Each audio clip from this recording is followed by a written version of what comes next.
चुबारी, this is your educator Shubham Pathak और आज हम पढ़ने वाले हैं द फन दे हैड। तो ये कहानी फ्यूचरिस्टिक है, यानी कि ईयर 2157 में सेट है। इस कहानी के मेन दो किरदार हैं, एक का नाम है मार्जी, एक का नाम है टॉमी। इसके अलावा जो मार्जी की मम्मी है यानी कि मिसेस जोन्स, उनका भी एक इंपॉर्टेंट रोल है स्टोरी में। तो चलो करते हैं स्टार्ट।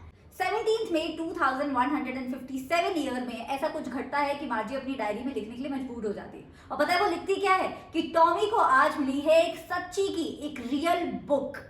यस, ये एक बहुत ही पुरानी किताब होती है। ऐसा नहीं है कि मार्जी ने इससे पहले किताब के बारे में सुना नहीं होता है। एक्चुअली उसके जो ग्रैंडफादर होते हैं उन्होंने मार्जी को बचपन में बताया होता है कि जब वो छोटे थे तो उनके ग्रैंडफादर ने उन्हें बताया था कि एक ऐसा जमाना था जब दुनिया में चीजें जो है पेपर पर प्रिंट होती थी। तो इस कहानी में मार्जी और टॉमी के बीच में बुक से रिलेटेड क्या कॉन्वर्सेशन हुई, हम उसके बारे में बहुत कुछ पढ़ने वाले हैं।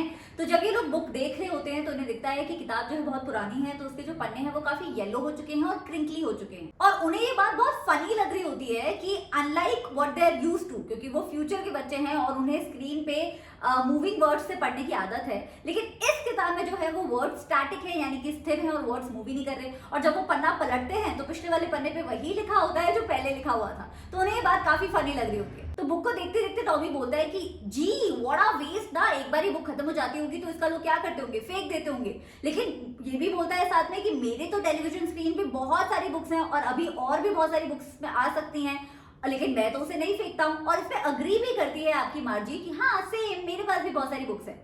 अच्छा, मार्जी ने ऑलरेडी जो है कम किताबें पढ़ी हैं टॉमी से, क्योंकि मार्जी जो है वो 11 साल की है और टॉमी जो है वो 13 साल का है। चलो कॉन्वर्सेशन में आगे चलते हैं। मार्जी फिर टॉमी से पूछती है कि आखिर तुम्हें ये किताब मिली कहाँ। तो टॉमी क्योंकि बिजी होता है रीड करने में, इसलिए वो बिना देखे सोचे पॉइंट आउट करता है कि मुझे ये किताब एटिक में मिली। बच्चा, एटिक होता है रूफ के जस्ट नीचे वाला एरिया जो इस तरीके के घरों में आपको मिलता है। एटिक को आप किसी भी काम में ला सकते हो, बट यूजुअली इसे स्टोर हाउस बनाते हैं लोग। तो टॉमी को किताब एटिक में मिली होती है। फिर मार्जी पूछती है कि आखिर ये बुक है किस चीज पे। तो टॉमी बोलता है कि ये बुक जो है स्कूल पे है।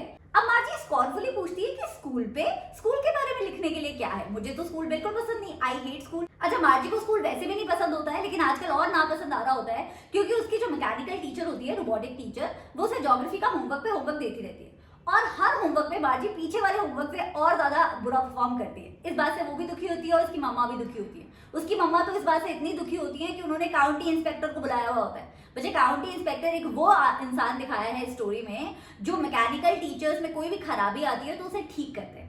तो काउंटी इंस्पेक्टर को बुलाया हुआ होता है। काउंटी इंस्पेक्टर एक छोटे से आदमी होते हैं जिनका लाल सा मुंह होता है और वो हमेशा एक टूल बॉक्स लेके कैरी करते हैं।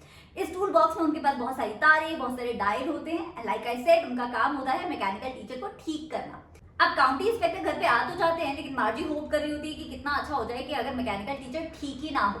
अगर ठीक ना हो तो मार्जी को फिर उस पंच कोड में जो उसे बचपन में सिखाया गया था, उस पंच कोड में अपना टेस्ट और असाइनमेंट टाइप करके अपने प्रॉपर स्लॉट में होमवर्क में नहीं डालना पड़ेगा और उसकी जो प्रॉब्लम है वो सॉल्व हो जाएगी। लेकिन ऐसा होता नहीं है। लगभग 1 घंटे के अंदर काउंटी इंस्पेक्टर मार्जी के टीचर को ठीक कर देते हैं और उस टीचर की अगली सी काली सी स्क्रीन फिर से लेसन दिखाने लगती है। अब मार्जी को लगता है यार होमवर्क करना पड़ेगा और ये मैकेनिकल टीचर झटपट बिना किसी टाइम को यूटिलाइज किए मेरे होमवर्क के मार्क्स मुझे दे देगी और मैं डिसअपॉइंट होंगी। जाने से पहले काउंटी इंस्पेक्टर मार्जी को पैट करते हुए मार्जी की मम्मी यानी कि मिसेस जोन्स को ये भी बताते हैं कि इसमें मार्जी का कोई फॉल्ट नहीं था। एक्चुअली मैकेनिकल टीचर के अंदर जो ज्योग्राफी का स्लॉट था वो थोड़ा सा गेयर अप हो गया था, मतलब थोड़ा सा फास्ट फॉरवर्ड हो गया था, इसलिए वो होमवर्क पे होमवर्क दे रहे थे और मार्जी कैचअप नहीं कर पा रही थी।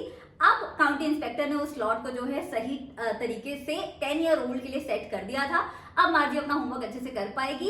एक्चुअली मार्जी की प्रोग्रेस में कोई कमी नहीं थी, मैकेनिकल टीचर में कोई कमी थी। और वो ये बात बोल के फिर से मार्जी को पैट करके चले जाते हैं। अब मार्जी बड़ी डिसअपॉइंट होती है क्योंकि उसे लग रहा था जैसे टॉमी की मैकेनिकल टीचर के हिस्ट्री वाले स्लॉट में प्रॉब्लम आई थी और हिस्ट्री का पूरा जो सेक्टर है वो उड़ गया था, ब्लैंक आउट हो गया था और टीचर को 1 महीने के लिए ले गए थे, टॉमी के टीचर को। अगर वैसा ही कुछ मार्जी के मैकेनिकल टीचर के साथ हो जाता तो कितना बढ़िया होता, बट ऐसा होता नहीं है। तो ये था मार्जी का कारण कि उसे स्कूल इतने नापसंद आजकल क्यों आ रहे थे।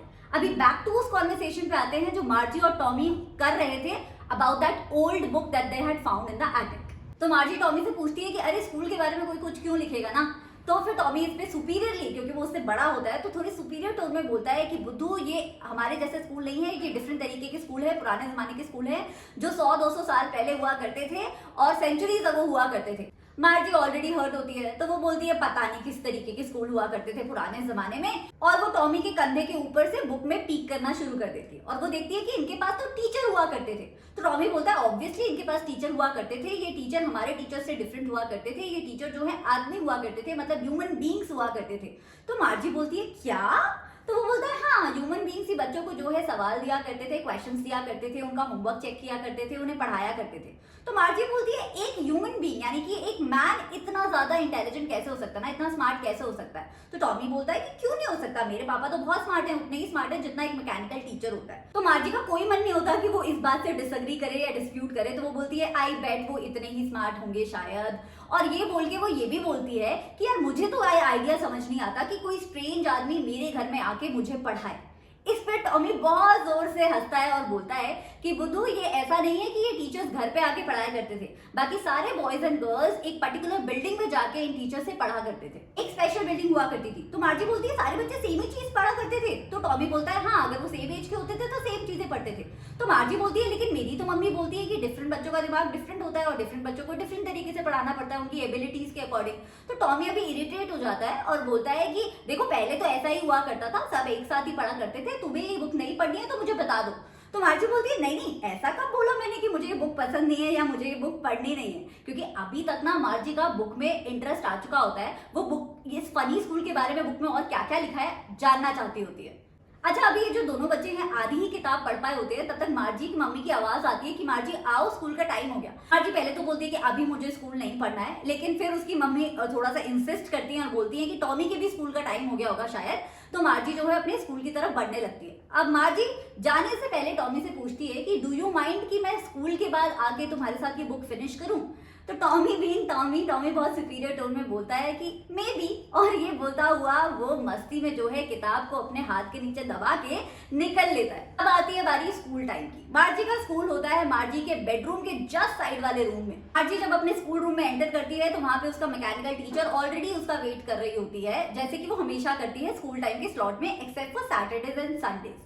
एक्चुअली मार्जी की मम्मी यानी कि मिसेस जोन्स का मानना होता है कि बच्चों को सेम ही स्लॉट पे पढ़ना चाहिए, इससे लर्निंग जो है बेटर होती है। एनीवे, जब मार्जी स्क्रीन की तरफ देखती है तो मार्जी देखती है कि स्क्रीन ऑलरेडी जल रही होती है, it is already lit up, और स्क्रीन पे लिखा आ रहा होता है कि आज जो है हम अर्थमेटिक का लेसन पढ़ेंगे जिसमें हम प्रॉपर फ्रैक्शंस का एडिशन पढ़ने वाले हैं, और साथ में ये भी लिखा आ रहा होता है कि आपका जो कल का होमवर्क है वो अपने प्रॉपर स्लॉट में डाल दीजिए।